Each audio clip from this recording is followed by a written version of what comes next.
अस्सलाम वालेकुम dear students. आज हम क्लास 9 का चैप्टर नंबर 11 करने लगे हैं, कदरे अयाज़। ठीक है। कदरे अयाज़ जो है, इसके मुसन्निफ़ का नेम है कर्नल मोहम्मद ख़ान। ठीक है, कर्नल मोहम्मद ख़ान इस चैप्टर के मुसन्निफ़ हैं।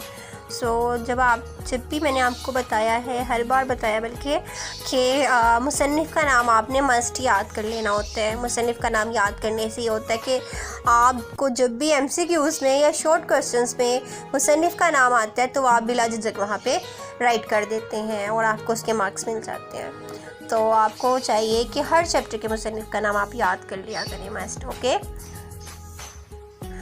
तो चले अपने सॉल्यूशंस की तरफ आते हैं। और इस चैप्टर में, इस वीडियो में हम आपको मुकम्मल खुलासा विद उसके क्वेश्चन आंसर एक्सरसाइज हर चीज़ मुकम्मल डिटेल के साथ करवाने वाले हैं। तो चलें स्टार्ट करते हैं।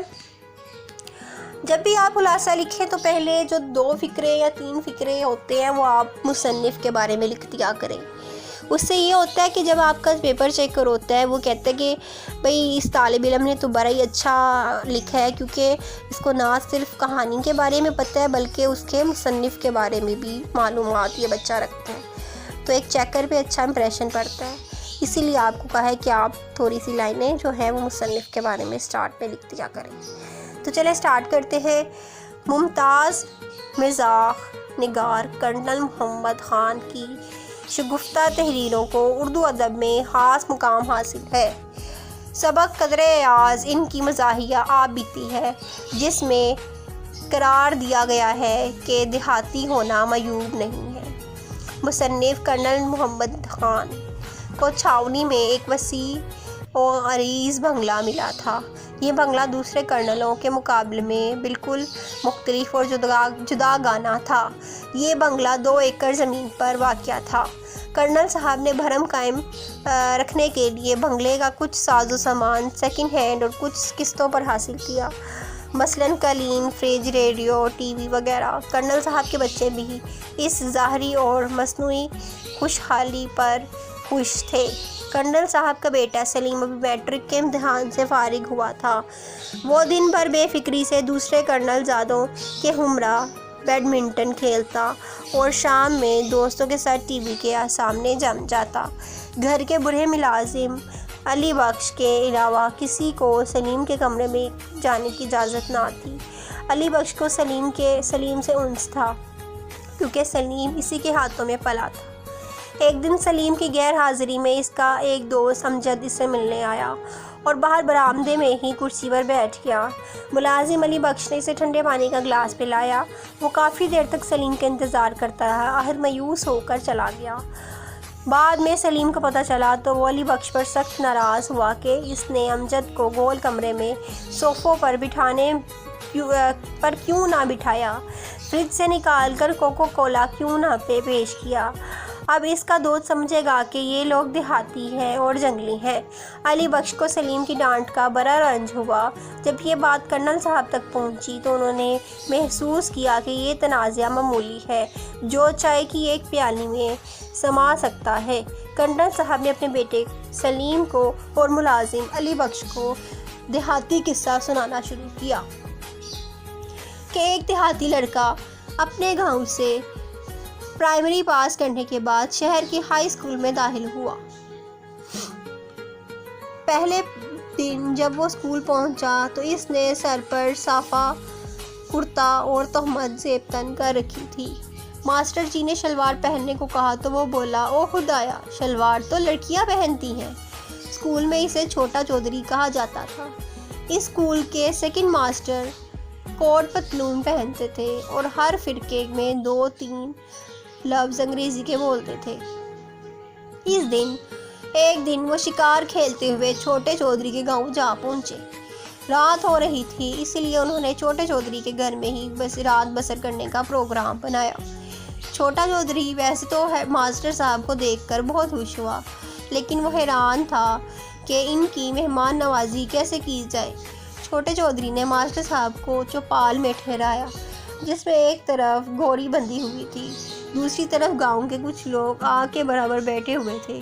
सब लोगों ने मास्टर साहब का खूब इस्तकबाल किया और बारी बारी इनकी खैरियत पूछी।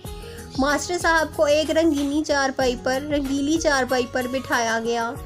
گاؤں کا نائی ماسٹر صاحب کے پاؤں دبانے لگا۔ کیونکہ سردی کا موسم تھا اسی لیے ماسٹر جی نے چائے مانگی۔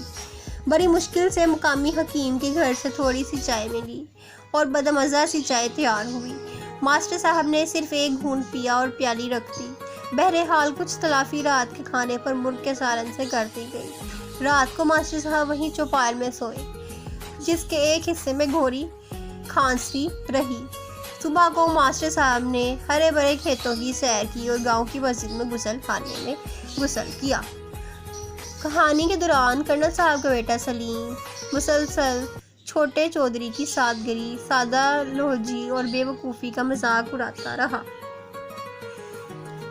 مثلاً وہ کہتا سچ مچ پکا پینٹو تھا، پھر وہ کہتا کہ ابا جان اچھا ہوا آپ فوج میں آ گئے، ورنہ ہم بھی چھوٹے چودھری کی طرح مویشیوں کے ساتھ سوتے اور مسجد میں جا کر نہاتے۔ چھوٹا چودھری خاموشی سے پڑھتا رہا۔ میٹرک پاس کر کے وہ لاہور کالج میں چلا گیا اور اس کے والد نے تھوڑی سی زمین بیچ دی اور اس طرح چھوٹے چودھری نے مزید تعلیم حاصل کی اور پھر وہ خاندانی دستور کے مطابق فوج میں بھرتی ہو گیا۔ سلیم حیرت سے بولا ابا جان تو آپ چھوٹے چودھری کو جانتے ہوں گے، کیا وہ آپ کے ماتحت کام کرتا ہے؟ آپ اسے بلائیے نا، کبھی ہم چھوٹے چودھری کو دیکھیں گے، ہم بالکل نہیں ہنسیں گے۔ کرنل صاحب اٹھ کھڑے ہوئے سلیم سے کہا دیکھو چھوٹا چودھری اپنے بازو پھیلائے تمہارے سامنے کھڑا ہے۔ سلیم حیرت میں گم ہو گیا، وہ بے ساختہ اپنے باپ سے لپٹ گیا۔ سلیم اور علی بخش دونوں کی آنکھوں میں آنسو تھے اور دونوں کی آنکھوں میں ایک دیہاتی کے لیے محبت کی چمک تھی۔ ایاز اپنے اصلی لباس میں بھی بہت بھلا لگ رہا تھا۔ ٹھیک ہے، تو یہ تھا آپ کا خلاصہ۔ اب نیکسٹ ہے جی آپ کی کویسچن آنسر کی طرف آ جاتے ہیں۔ فرسٹ آپ کا سوال ہے جی مصنف کو کس قسم کا بنگلہ رہنے کو ملا؟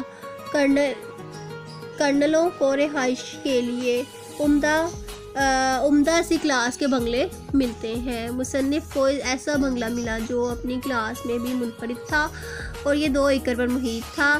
عمارت کے سامنے وسیع چمن تھا یعنی باغ تھا۔ سلیم میاں کا مشغلہ کیا تھا؟ سلیم میاں بیڈمنٹن کھیلتے اور شام میں دوستوں کے ہمراہ ٹیلی ویژن دیکھتے۔ نیکسٹ ہے جی آپ کا تیسرا سوال۔ سلیم میاں علی بخش پر کیوں برہم ہوئے؟ سلیم میاں کی غیر موجودگی میں ان کا دوست امجد ملنے آیا۔ علی بخش نے ان کی خاطر خواہ خدمت نہ کی، جس پر سلیم میاں علی بخش پر برہم ہوئے کہ امجد سمجھے گا کہ ہم دیہاتی ہیں، ہمیں ادب نہیں آتے۔ نیکسٹ سوال ہے جی دیہاتی لڑکا پہلے دن اسکول گیا تو اس نے کیسا لباس پہن رکھا تھا؟ دیہاتی لڑکا جب پہلے دن شہر کے اسکول گیا تو ننگے سر پر صافہ باندھ رکھا تھا، بدن پر کرتا اور تہمت تھا، پاؤں میں پوٹھوہاری جوتا پہن رکھا تھا۔ ماسٹر جی چھوٹے چودھری کے گاؤں کیوں گئے تھے؟ ماسٹر جی شکار کے شوقین تھے۔ ایک دفعہ شکار کرتے ہوئے سلیم کے گاؤں جا پہنچے۔ ماسٹر جی کو چائے کیسے پیش کی گئی؟ ماسٹر جی کو چائے مقامی حکیم کے گھر سے منگوا کر چائے بنائی گئی لیکن وہ کوئی کامیاب نہ تھی۔ ماسٹر جی نے ایک گھونٹ پیا اور پیالی رکھ دی۔ دیہاتی لڑکے کی کہانی سن کر سلیم میاں پر کیا اثر ہوا؟